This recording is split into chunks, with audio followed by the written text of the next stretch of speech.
Hi, and welcome to another video by Jim the Car Guy. Today we have a 2008. It's a Toyota Camry. The problem we have is that in the back, when you're driving this vehicle and you go over bumps, you can hear a lot of banging in the back of the car. It's not the struts. It's a very simple thing. It actually happens on this car all the time. In the back, you have the sway bar. On the end of the sway bar, you have stabilizer links.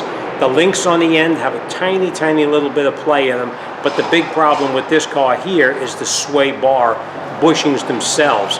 Where the sway bar fits through the bushing, there's a lot of play up and down inside there. I'm going to bring you in there. I'm going to show you what I mean. It seems like it's a very insignificant amount of play, but I've seen them on this car before. Even the slightest bit of play in here whatsoever is going to cause the rattling noise when you go over bumps. On the lift here, you have a little play, but once you factor in the weight of the vehicle going over the suspension, that noise gets pretty substantial. So let me show you what it is, and then I'm going to show you how to resolve the problem. I'm going to make a phone call to the customer first and see exactly what they want to do, whether they want to do just the sway bar bushings or they want to change the links while we're in there. So let me bring you in now. I'll show you what it looks like, and then we'll make that phone call. This is the sway bar bushing right up inside here. And you can see it bolts up through here. It looks like 12 or 13 millimeter bolts. The play that you have in there is just that little bit. Let's see. You see that movement inside there? It doesn't seem like a lot of play, but that's absolutely causing his rattling noise in the back. So, all right, let's make a phone call and let's see what he wants to do. Okay, we did talk to the customer, give him the price on it, and he elected to do the sway bar links as well as the bar bushings. So first thing we're going to do now is we're going to take these wheels off. You know what, let me bring you in. I'm going to show you why. Okay, as you know, to change these up here, we're just going to take out these bolts. You can see already I sprayed them with penetrating oil so we don't have a problem. So we are going to take out these bolts here. Be careful, you do not want to snap these off. In here we're going to put an Allen key, and then we're going to take off that nut right there. And the reason we have to take the wheels off is because, as you can see, up underneath here, you see how it, let's get you in there so you can see.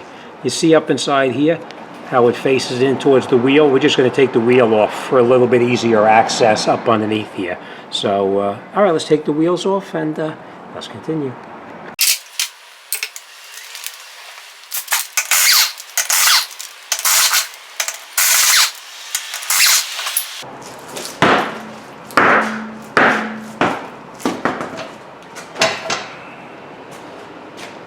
Okay, so this is what we're going to do up here.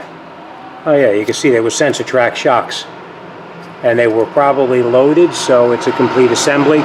So we're going to find the Allen key that we need to get in here, and then we'll continue with that. So all right, let me get some tools and we'll continue. Okay, just going to give you an example of what tools you're going to need. Now obviously these are the ones from the right side. I already disconnected those and hung those up already, but these are the tools you're going to need.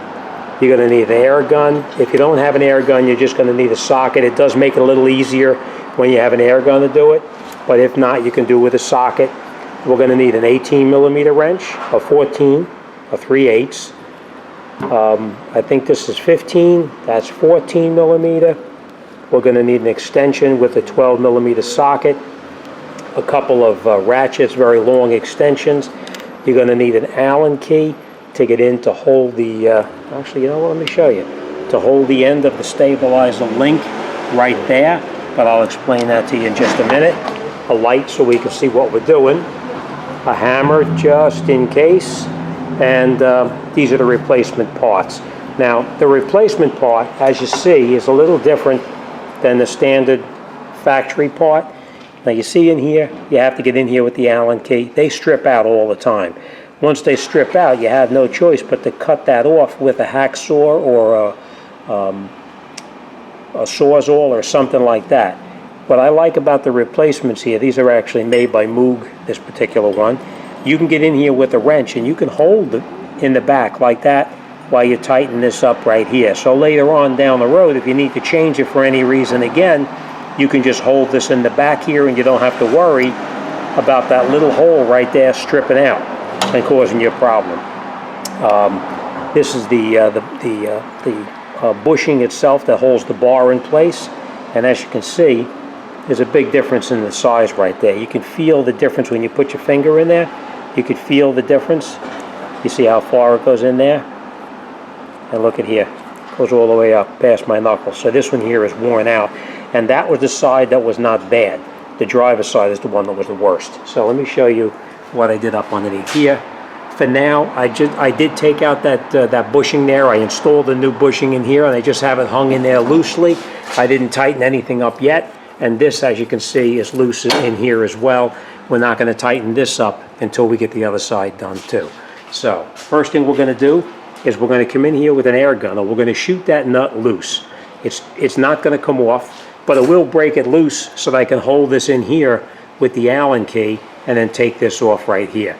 Keep in mind that with the Allen key, you're holding that shaft stationary, but you're not turning the Allen key to get it off. You're actually turning the nut to get it off. Here, and then up on the top here, and then we're going to take out those two bolts there, that one and the one in the back there. All right, so all right, let's get in here and let's get started.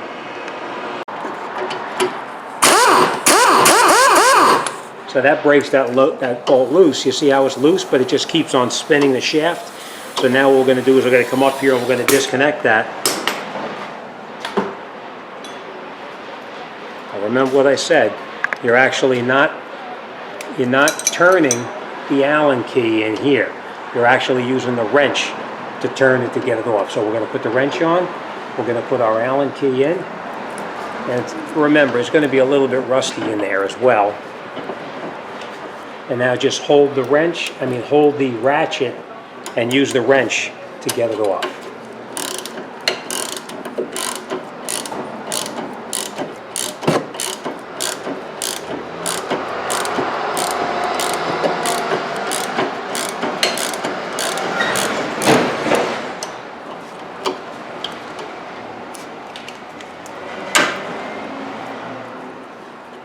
Okay. And now we didn't strip that out. We can just take this off and we'll continue on the bottom now. We're going to do the same thing right there. Shoot that off now. It's probably just going to spin like the other one, but we'll see. Okay? Just spinning. So again, we just put our wrench on it like this. Put our Allen key in there like that, and then we turn the wrench and just hold the Allen key in place so we don't strip it out.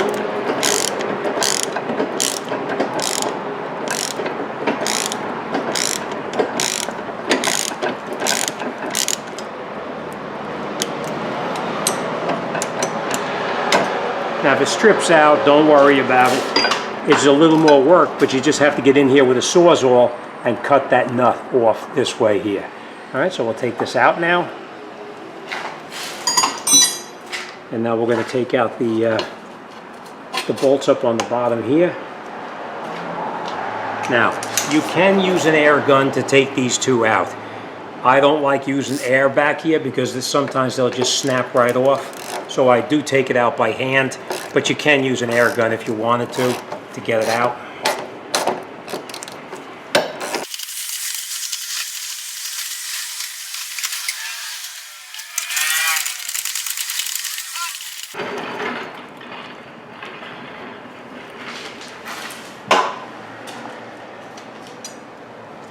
Okay, now you'll notice that this bracket right here has a little hook on the back of it like that. So we're just going to pull this out just like this.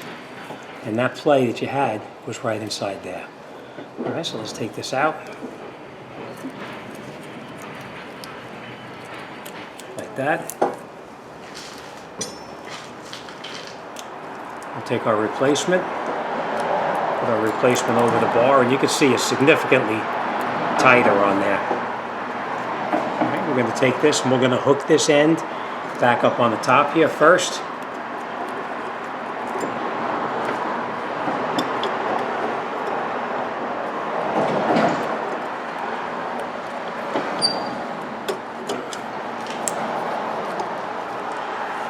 grab the bolts.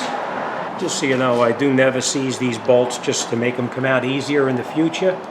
And now we're just going to catch these by hand for now. We're not going to tighten anything up yet.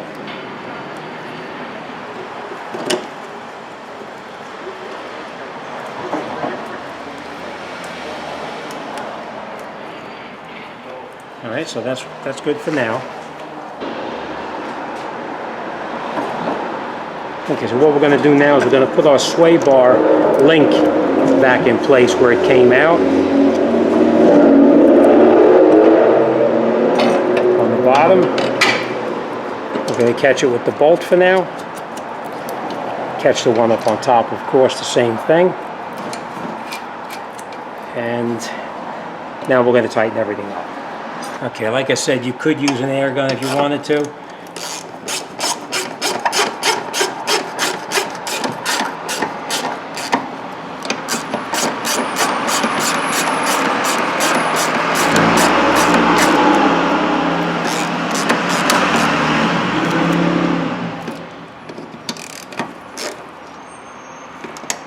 Tighten the other side.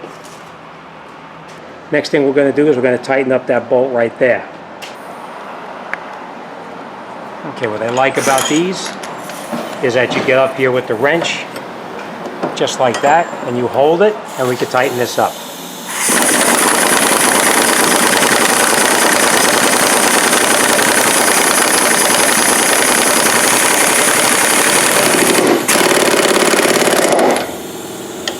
Alright, we'll do the same thing up top.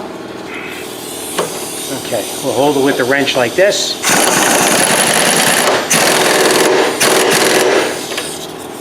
That's nice and tight. I just want to point out one more thing to you. Now obviously I'm going to do the exact same thing on the other side.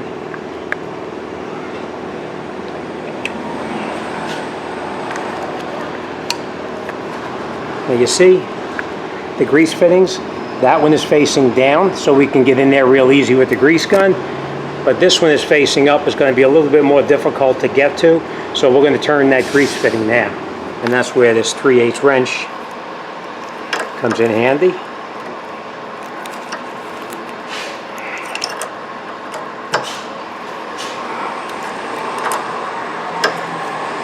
And we'll point it down so we can get grease into it. All right. Next thing we're going to do is we're going to come over here to this side, and we're going to tighten those up right there, and that's it. We'll be done. So let me tighten it up.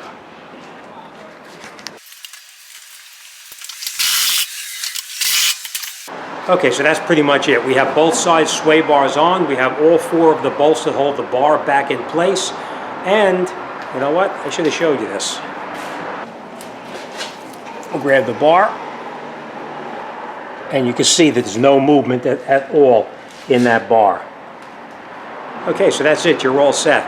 Now, obviously, we are going to grease those grease fittings there so that they have a good amount of grease in them. We tightened up all 4 of the bolts on the bar bushing. We also tightened up the stabilizer links. Okay, so that's it. That I'm confident will take care of his problem. The noise will be gone. As always, thanks for watching. See you on the next one.